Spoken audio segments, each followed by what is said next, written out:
4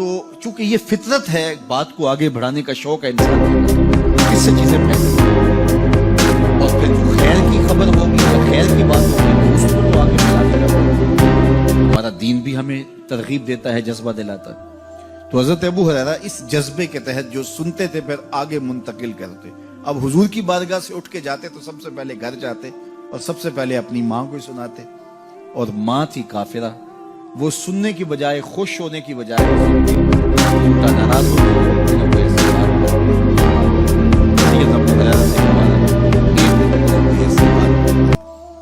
کہ حضرت سیدنا ابو ہریرہ رضی اللہ تعالیٰ عنہ نے فیصلہ کر لیا کہ آج ماں کو چھوڑ دینا ہے، کیونکہ میں یہ گوارا نہیں کرتا کہ میرے آقا کے بارے میں کوئی ایسا جملہ کوئی بولے۔ اور تھی گھر میں ماں ہی، بھائی بھی کوئی نہیں تھا، بہن بھی کوئی نہیں تھی، باپ بھی کوئی نہیں تھا، شادی بھی نہیں تھی، تو ماں ہی ماں گھر میں، ماں اور بیٹا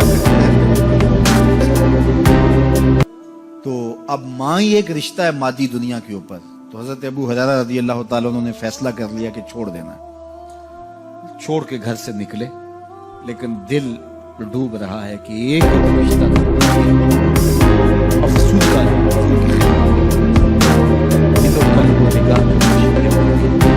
ہریرہ کی اداسی دیکھی تو فرمایا ابو ہریرہ کیا بات ہے؟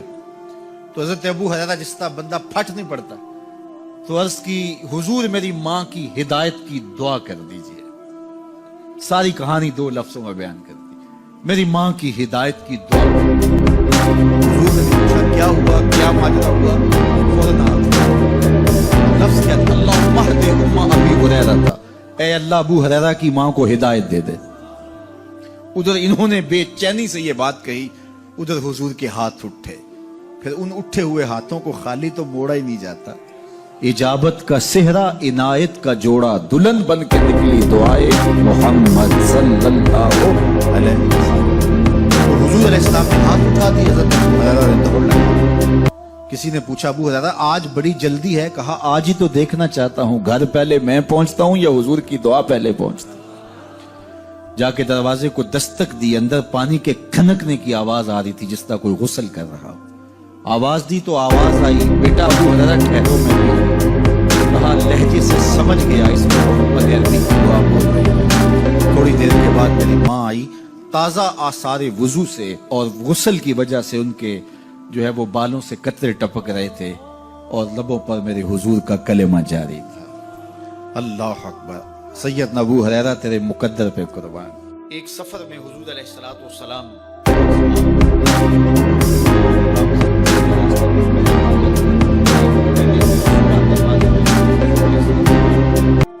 وہاں کچھ تاخیر ہو گئی تو صحابہ نے حضرت ابوبکر صدیق کو کہا کہ حضور رک گئے ہیں تو نماز کا وقت جا رہا ہے، آپ نماز پڑھا دیجیے۔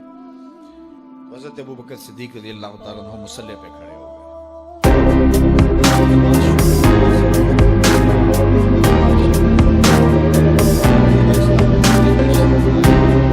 تو صحابہ کی صفیں بندی ہوئی تھی، حضور کو دیکھا انہوں نے راستہ چھوڑ دیا، پیچھے سے لے کر کے مصلی تک صحابہ نے حالت نماز کے اندر حضور کے لیے راہ کشادہ کیا۔ کاش کہ یہ حدیث سب لوگوں نے پڑھی ہوتی اور امت میں اتنے فرقے نہ بنتے اور یہ سوچ کبھی نہ پنپتی۔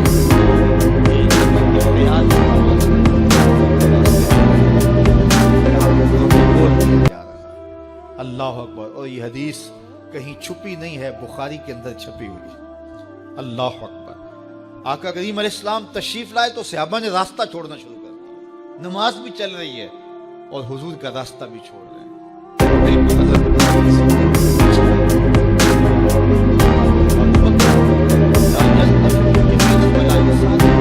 نماز پڑھتے تھے تو نہ دائیں دیکھتے نہ بائیں دیکھتے، پوری توجہ انہماک ہوتا، وہ اپنی کیفیات کے جہان میں ڈوبے تھے اور حضور آ کے پیچھے کھڑے ہو گئے۔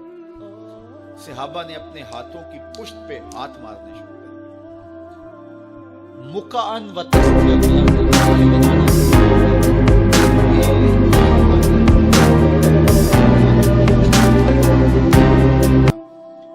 یہ مختلف مواقع کے اوپر یہ جائز ہے۔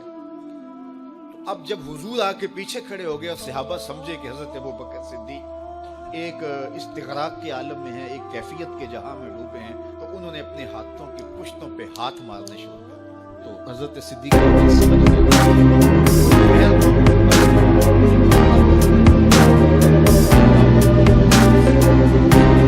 کے پیچھے آنے لگے. تو آقا کریم نے اشارہ کیا رکو نماز پڑھاؤ. سیدنا صدیق اکبر اس کے باوجود پیچھے آ گئے. کبھی ہوتا ہے حکم اور کبھی ادب آگے ہوتا ہے. اللہ اکبر. حضرت سیدنا علی المرتضیٰ رضی اللہ تعالی عنہ کو کہا نا حضور نے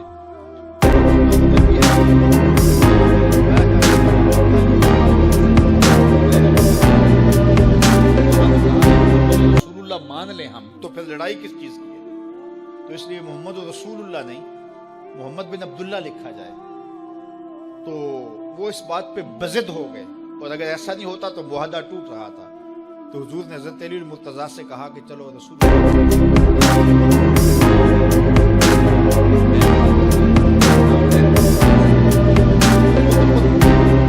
اب یہاں حضور نے کہا ابو بکر رکو, لیکن حضرت ابو بکر نہیں رکے, پیچھے آ گئے. اور پھر حضور خیر مصلی پہ گئے, نماز ہوئی, سلام پھرا. تو حضرت ابو بکر صدیق رضی اللہ تعالیٰ عنہ کو حضور نے کہا ابو بکر جب میں نے کہا تھا تم رکے رہو تو تم کیوں پیچھے آئے. تو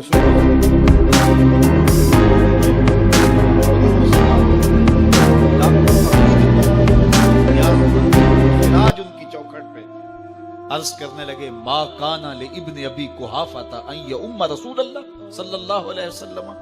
حضور ابو قحافہ کے بیٹے کی جرت کب ہوئی کہ رسول اللہ کے آگے کھڑا ہو کے نماز پڑھائے. یہ ابو قحافہ کے بیٹے کی ہمت کب ہوئی کہ رسول اللہ کے سامنے کھڑا ہو کے نماز پڑھائے.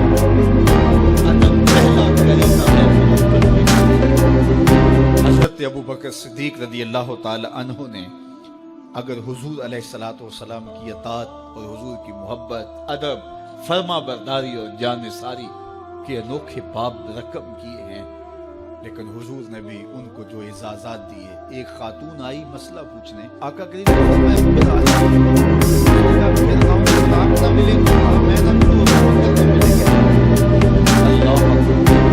اشارہ دے دیا ان کی طرف کہ میرے بعد میرا نائب ابو بکر ہے. اللہ اکبر. عزتوں کی مسند اور عزتوں کی معراج اور عزتوں کے مقام پہ سیدنا صدیق اکبر رضی اللہ تعالی عنہ کو بٹھایا. میرے والد گرامی رحمت اللہ تعالی علیہ نے پوری زندگی میں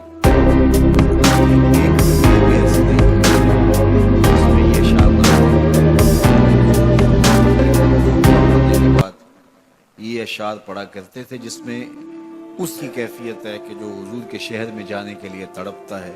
ز مہجوری برآمد جان عالم, ز مہجوری برآمد جان عالم, تراحم یا نبی اللہ تراحم.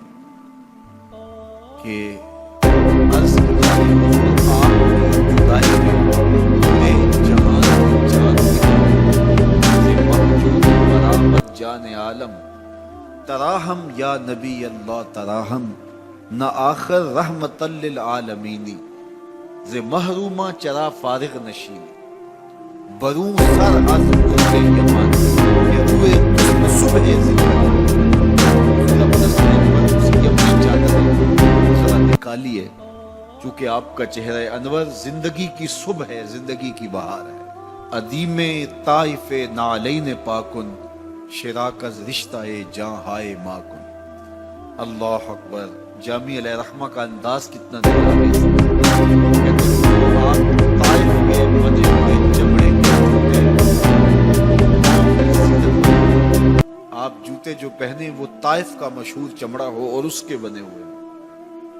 شراک از رشتہ جاں ہائے ماکن, اور اس کے اندر جو تسمے ڈالیں وہ جامی کی جان کے ڈالیں, جامی کے چمڑے کے نہیں, جامی کی جان کے تسمے نالین میں ڈالیں. تو آپ نالین سے یا لیتنی کنتو تربت ایبتکم فلتسمت نعالک ذاک کدی. کاش میں مولوی نہ ہوتا. وہ بہت بڑا شیخ الحدیث گزرا ہے, تو وہ کہتا ہے میں کاش شیخ الحدیث نہ ہوتا, میں مولوی نہ ہوتا, مدینے کی گلی کی مٹی ہوتا, حضور گزرتے تلووں کو چھوڑتے جے باشد کرتے صورت نگاہ ہمیشہ کرنا باشد نگاہ یا رسول اللہ نگاہ. 100,000 جبریل اندر بشر بہر حق سوئے غریبہ یک نظر، یا رسول اللہ انظر حالنا، یا حبیب اللہ اسما قالنا، اننی فی بحر غم مغرق خذ یدی ساحل لنا اشکالنا، یا صاحب الجمال سید البشر وجهك المنیر لقد حقه بعد از خدا بزرگ توئی قصہ مختصر۔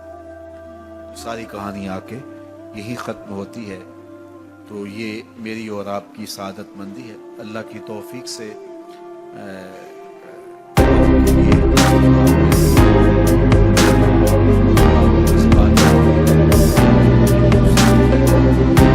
کہ آج میں حاضر ہوا ہوں اور آپ نے جو ہے وہ میرے لیے اپنی آنکھوں کی چمک اور محبت پیش کی ہے۔ اللہ یہ دن آپ کو بھی نصیب کرے۔